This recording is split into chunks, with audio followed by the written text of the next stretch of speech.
Pemirsa, Dewan Kehormatan Penyelenggara Pemilu atau DKPP memberikan sanksi tegas pemberhentian tetap bagi Ketua KPU RI Hasyim Asyari. Sanksi ini diberikan karena Hasyim terbukti melanggar kode etik penyelenggara pemilu karena melakukan tindakan asusila terhadap wanita anggota panitia pemilihan luar negeri. Untuk mengulasnya kita akan membahasnya bersama dengan mantan komisioner KPU Igusti Putu Arta. Pak Putu, selamat sore. Selamat sore Mas Leonard, selamat sore para pemirsa Metro TV di seluruh Indonesia. Ya Pak Putu, kita mendengar keputusan mengejutkan dari DKPP yang memberhentikan tetap Ketua KPU Hasyim Asyari.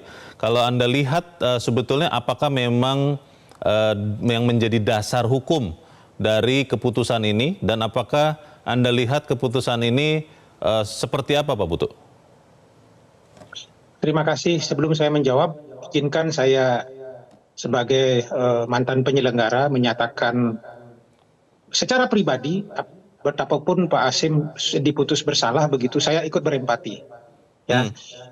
Berempati, ikut menyampaikan rasa keprihatinan yang dalam menimpa beliau sebagai rasa solidaritas saya sebagai sesama penyelenggara. Yang kedua, kita sebagai institusi di KPU juga sebetulnya sedang kabut gelap lah ini ya, yang menerangi penyelenggara pemilu karena ketua KPU dalam tanda kutip diturunkan dengan isu yang sebetulnya tidak elok, tidak sedap lah gitu. Itu yang pertama. Yang kedua, untuk bisa pemirsa memahami dinamikanya proses-proses ini. Jadi begini, Mas Leonard, di Undang-Undang Pemilu kita nomor 7 tahun 2017 itu yang sekaitan dengan pelaksanaan kode etik itu diatur di pasal 155 sampai pasal 166. DKPP-nya, kode etiknya segala macam. Nah, kemudian yang dasar ininya, kode etiknya sendiri atas pelanggaran kode etik itu diatur di pasal 2-nya. Apa itu? Asas penyelenggara pemilu. Jadi ada 11 asas penyelenggara pemilu yang tidak boleh dilanggar oleh penyelenggara pemilu, termasuk juga DKPP. Mulai dari asas mandiri, jujur, berkepastian hukum, profesional, proporsional, efektivitas, kemudian tertib dan seterusnya. Ada 11 asas itu. Nah, 11 asas itulah dengan pasal 155 dengan sampai 166 inilah yang diturunkan menjadi peraturan DKPP. Yaitu tadi salah sebutnya reporter Metro TV, bukan undang-undang, peraturan DKPP nomor 2 tahun 2017 ya, tentang kode etik dan penyelenggara pemilu. Untuk level kalau penyelenggaraan pelanggaran kode etik itu ada di DKPP, ada peraturannya sendiri DKPP, dia peraturan DKPP nomor 4 tahun 2017. Nah, di peraturan 2 tahun 2017 inilah 11 asas tadi itu di breakdown. Kalau dia kemudian bertindak tidak proporsional, apa indikatornya? Kalau dia tidak bertindak proporsional, apa indikatornya? Kalau dia tidak berkepastian hukum, apa indikatornya? Nah, dari seluruh risalah persidangan tadi, dari pertimbangan-pertimbangan hukum tadi, yang saya tangkap adalah Pak Hasyim Asyari dinyatakan kemudian melanggar asas profesional, asas proporsional. Profesional artinya dia bertindak tidak profesional. Contoh misalnya ketika penyalahgunaan langsung atau tidak langsung kewenangan, beliau tadi dibuktikan kan menyalahgunakan kewenangannya baik secara langsung atau tidak langsung, itu bagian dari pelanggaran asas profesional.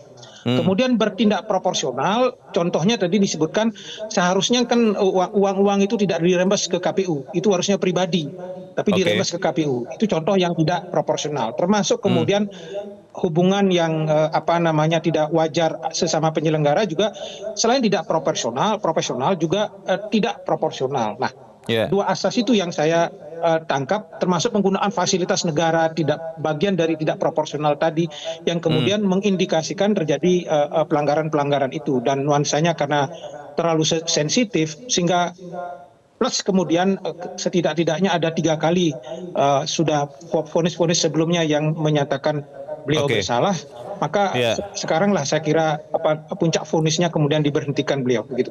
Pak Putu, ini kasus yang terakhir yang diadukan oleh pengadu, dalam hal ini diwakili oleh kuasa hukum Aristo Pangaribuan, adalah dugaan tindakan asusila atau ajakan atau permintaan untuk melakukan hubungan badan.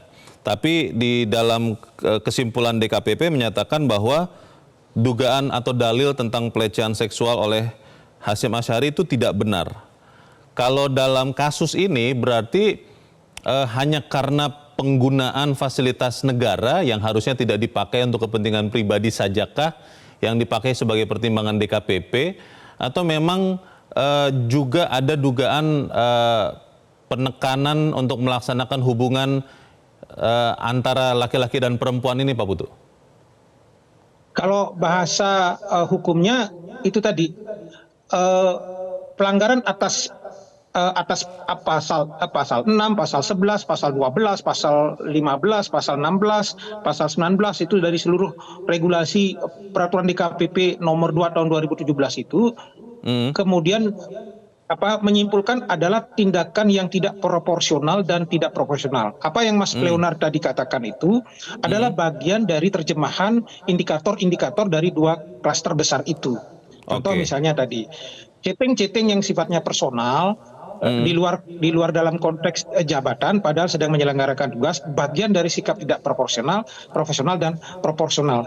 Saya sebetulnya tidak nyaman ya membahas soal yang sangat sensitif sampai urusan suami istri. Saya kira mungkin saya menghindari itu karena ini ditonton oleh publik.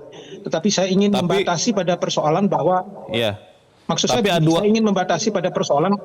Baik, bahwa Pak Putu, aduannya kan persis karena itu, Pak, dari yang bernama CAT ini kan aduannya persis karena itu kan, Pak? Iya, dan di persidangan tadi juga kan sampai tanggal-tanggalnya kemudian muncul kan tanggal 3, kemudian tanggal 2 Januari ada di sini dan seterusnya. Tapi saya ingin tidak sevulgar itu, saya ingin mengatakan bahwa seluruh komunikasi itu mengindikasikan adanya kemudian pertama ketidaksetaraan relasi kuasa di antara kedua pihak pengadu dan teradu. Kemudian pihak pengadu sendiri kemudian dinyatakan tidak mencoba untuk mencegah terjadinya penyalahgunaan wewenang yang dimiliki langsung atau tidak langsung di antara relasi kuasa pengadu dan teradu tadi, begitu Mas. Di dalam persidangan DKPP ini, Pak, kita melihat, Pak Putu, bahwa teradu menolak seluruhnya. Dan kemudian tetap DKPP menjatuhkan sanksi pemberhentian tetap yang berlaku seketika ini juga ya, Pak Putu ya? Iya. Pertanyaannya adalah apakah memang yang menjadi pertimbangan DKPP memang hanya kasus terakhir, aduan terakhir, atau memang sekian sanksi yang sudah pernah diperoleh Ketua KPU Hasyim Asyari? Kita bisa lihat di layar ada sejumlah sanksi etik, bahkan ada sanksi keras terakhir kalau tidak salah istilahnya itu yang sudah diterima yang secara akumulatif yang membuat akhirnya DKPP kemudian menjatuhkan sanksi yang paling berat ini, pemberhentian tetap, atau murni memang hanya karena kasus aduan terakhir ini, Pak Putu? Yang mana, Pak? Kalau saya lihat tadi dari seluruh pertimbangan majelis tadi itu kan sebetulnya sudah tidak terbantahkan bahwa ini bagian dari akumulasi itu ya. Karena yang bersangkutan sudah pernah juga ini dapat sanksi ini dan seterusnya gitu. Sehingga ini sebetulnya puncak dari seluruh sanksi-sanksi etik yang diberikan kepada Ketua KPU. Jadi saya kira ini puncaknya. Saya sepakat yang terakhir itu. Betul. Kalau di dalam peradilan kan kita melihat ada mekanisme bantah ya Pak untuk banding seperti itu. Kalau di dalam putusan Dewan Kehormatan Penyelenggara Pemilu dalam konteks etik tidak ada, Mas. Tidak ada sama sekali. Tidak ada sama sekali. Jadi DKPP lah lembaga final dan binding dalam memutus perkara etik di level penyelenggara pemilu. Oke. Untuk kalau dia kemudian kasus-kasus non etik saya kira ada, misalnya Bawaslu kemudian bisa dibanding di PT UN dan berakhir nanti dapat di Mahkamah Agung itu ada, tapi di luar etik ya, di luar etik. Kalau etik, begitu ranahnya di KPP. Baik, ini kan sanksi etik yang serta-merta juga bisa mengganggu kinerja KPU ya Pak Putu. Kalau Anda lihat yang harus segera dilakukan KPU, sekian komisioner yang tersisa itu apa Pak? Saya tidak sepakat dengan pendapat bahwa ini mengganggu kinerja pemilu, tidak. Sepengalaman kita di dalam, dulu kan pernah waktu zamannya Nazarudin Samsudin kan masih tersisa 2 atau 3 orang komisioner begitu kan. Ya. Padahal ketika itu proses penyelenggaraan juga sedang berjalan pilkada, seingat saya gitu. 2000 berapa, 2005 atau berapa, tapi tetap jalan. Dan saya kira karena kolektif kolegial, teman-teman di Imam Bonjol dalam konteks kinerja tidak akan terganggu. Yang paling cepat harus dilakukan adalah tahap pertama ini, kemudian oleh karena itu berlaku posisinya sejak diucapkan, maka secara etis sebetulnya mulai besok Pak Hasyim Asyari sudah dinyatakan nonaktif ya, tidak melakukan aktivitas apapun yang berkaitan dengan status jabatannya, sambil menunggu putusan tadi dari DKPP juga memerintahkan Presiden dalam waktu 7 hari sudah keluar SK. Gitu. Jadi idealnya mulai besok Pak Hasyim memang tidak ke kantor untuk memberi kesempatan kepada lembaga kepresidenan mengeluarkan SK karena putusannya sudah berlaku sejak diucapkan kan. Nah, ini tafsir ini harus dikelirkan dulu. Nanti jangan sampai kemudian ada aktivitas-aktivitas tertentu yang punya potensi misalnya sangat prinsip mempengaruhi kebijakan lembaga begitu. Ini juga penting dikoreksi begitu. Sebentar. Ya, saya kira itu. Pertama, kedua, kemudian Komisi 2 segera mencari pengganti beliau untuk tidak mengganggu kinerja yang ada di bawah. Hanya repotnya, seingat saya kemarin KPU dan Bawaslu kan sistem paket sehingga tidak ada ranking berikutnya. Nah ini mungkin pekerjaan Komisi 2. Kalau masih ada ranking seperti 5 tahun lalu sebelum Pak Hasyim masih ada listnya lah kira-kira begitu ya, yang bisa dibereskan begitu.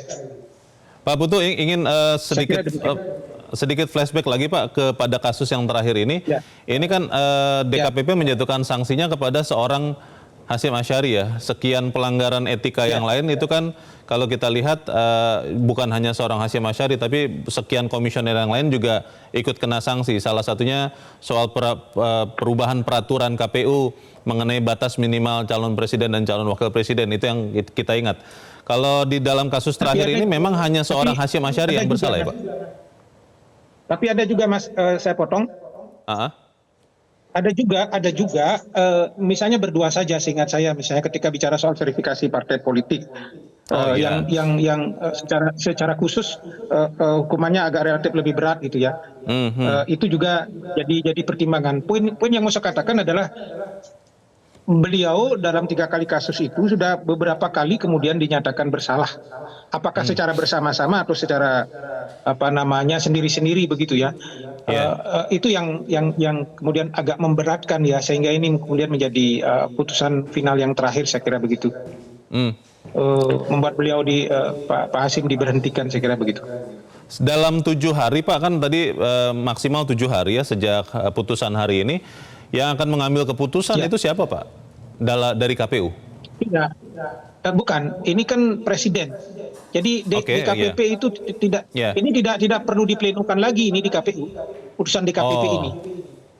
Tidak diplenukan, tetapi yang mengeluarkan SK itu kan Presiden. Ini langsung dibawa ke istana ya, ke Menteri Sekretaris Negara ya, untuk kemudian beliau untuk segera merespon ini dalam waktu 7 hari sehingga keluar SK Presiden tentang pemberhentian yang bersangkutan. Nanti barulah menyusul kemudian setelah Komisi 2 menetapkan siapa penggantinya beliau sebagai Pak Hasyim sebagai PAW perganti antar waktu, baru SK Presiden muncul lagi untuk mengganti kekosongan tadi itu begitu. Penggantinya itu dari salah seorang komisioner yang sekarang ada atau nanti bisa juga dicarikan atau ditambahkan dari luar Pak Putu? Nah, kemarin waktu fit and proper test seingat saya kan ada 21 nama itu.